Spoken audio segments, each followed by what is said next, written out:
আগে এই মুহূর্তে পিসিআর আমাকে জানাচ্ছেন অভিষেক বন্দ্যোপাধ্যায় এবং ফেরহাদ হাকিম দুই তৃণমূল নেতা দুজনেই শুভেন্দু অধিকারী আজকে যে বলেছেন যে এবার আমরা পুরী থেকে প্রসাদ এনে বাড়ি বাড়ি বিতরণ করব। প্রধান যে রথযাত্রাগুলো রয়েছে সেই রথযাত্রায় বিতরণ করব, শুরুটা হবে তমলুক থেকে। ফেরহাদ হাকিম এবং অভিষেক বন্দ্যোপাধ্যায় কি বলেছেন শুনবো। আমাদের ছোট করতে গিয়ে যারা হিন্দুদের রক্ষাকর্তা বলে দাবি করে আজকে জগন্নাথ মন্দিরকে এরা ব্যঙ্গ বিদ্রুপ করছে। বিজেপির নেতা শুভেন্দু অধিকারী বলছে ওটা মন্দির নয়, সুকান্ত মজুমদার বলছে ওটা তো সার্কাস। বিজেপির নেতারা বলছে যারা হিন্দু ধর্মের রক্ষাকর্তা হিসেবে নিজেদের দাবি করছে। আমি ধন্যবাদ জানাই মমতা বন্দ্যোপাধ্যায়কে জগন্নাথ মন্দিরটা করার জন্য, নইলে এদের আসল চেহারাটা মানুষ দেখতে পেত না। আমি ধন্যবাদ জানাই রাজ্য সরকারকে,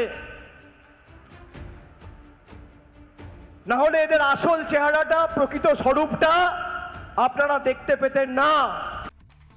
বাংলার গর্ব হচ্ছে আমাদের কাছে দীঘার জগন্নাথ মন্দির। নিশ্চিতভাবে পুরী জগন্নাথ মন্দির অনেক পুরনো মন্দির, অনেকে যান শ্রদ্ধা করেন, সে ব্যাপারে আমার কোনো আপত্তি নেই। কিন্তু বাংলার মন্দির আছে, সেই মন্দির মেদিনীপুরে, অথচ সেই মন্দিরটাকে অবজ্ঞা করে একটা কাউন্টার করার এই যে প্রবণতা, এটা খুব অনৈতিক, খারাপ। তার কারণ এটা কাউন্টার হতে পারেন। আপনি যে মন্দিরে মানেন সেই মন্দির যান, এই মন্দিরে হাজার হাজার লাখ লাখ মানুষ যাচ্ছেন। এই মন্দিরে যারা শ্রদ্ধা করেন, জগন্নাথের পুজো করেন, তারা যাচ্ছেন।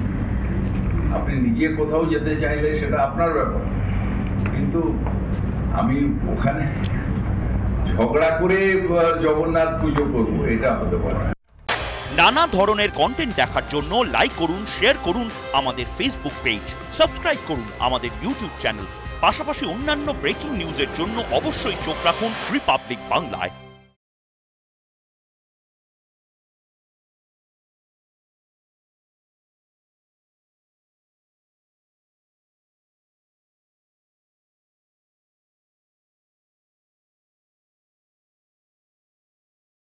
নানা ধরনের কন্টেন্ট দেখার জন্য লাইক করুন, শেয়ার করুন আমাদের ফেসবুক পেজ, সাবস্ক্রাইব করুন আমাদের ইউটিউব চ্যানেল। পাশাপাশি অন্যান্য ব্রেকিং নিউজের জন্য অবশ্যই চোখ রাখুন রিপাবলিক বাংলায়।